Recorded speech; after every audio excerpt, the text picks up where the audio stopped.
New adventure time. Now that we're done in Brilliant Diamond, we need to travel to a whole new region to spread Muffin's awesomeness. Unfortunately, in this game, there is no Muffin, so we'll find some other cute Pokemon.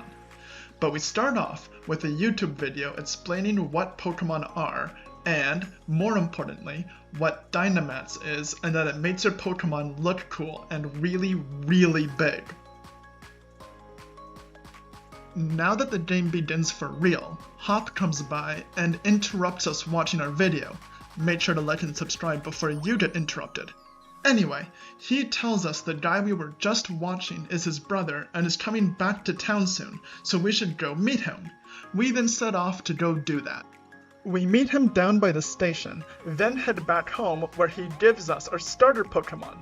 As is tradition on this channel, we picked the water type and name him Stewie. Shameless plug for his channel too. Now that we have our own Pokemon, it's finally time to go explore. First off, the super duper secret forest of mystery that you must never go into. In there, there's a pretty puppy. Nothing we can do touches it, so we eventually just pass out in the mysterious mist. Now you might be thinking, wow, that's a really interesting thing to happen that I'd love to explore more. Well, too bad, because it just gets left there. So when we wake up, we all simply agree to never talk about it again, then head off on our Pokemon journey. We meet up with Sonia, whose job seems to be to follow us around and give background lore. But she also gives us a Pokédex, so that's nice. Then we meet up with the professor, who takes the things that fall from the sky conveniently right beside us and makes them into bracelets that lets our Pokemon do the cool turn big thing. As if the intro couldn't be railroading any harder, we take the literal train over to the real journey where we get to run around and explore. Let the sword adventures start. Now that we're free to do whatever we want, who could resist the giant glowing beams of light shooting up into the sky? We have to check those out. They turn out to be the big Pokemon. So, of course, the next step is to capture all of them that we can.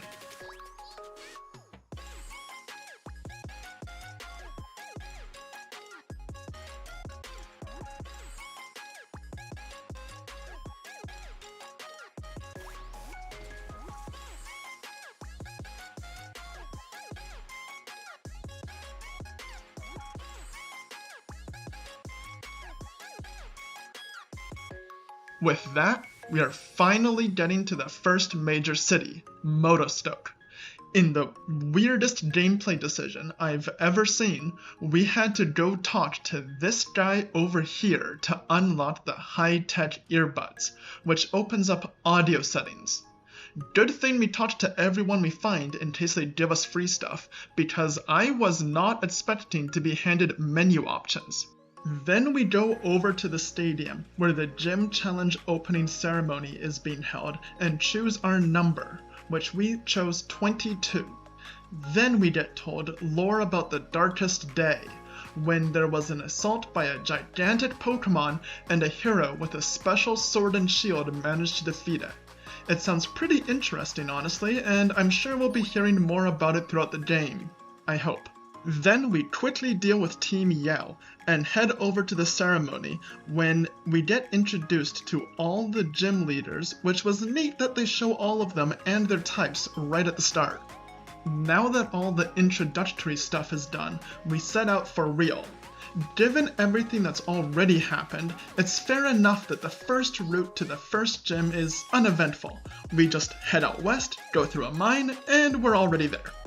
Now that we got to Turf Field, we called it a night. We'd already been going late, and it seemed like a nice place to call it for now. So, as always, thanks for watching, and remember to like and subscribe. Although Muffin sadly won't be in this series, you won't want to miss the next episode she's in.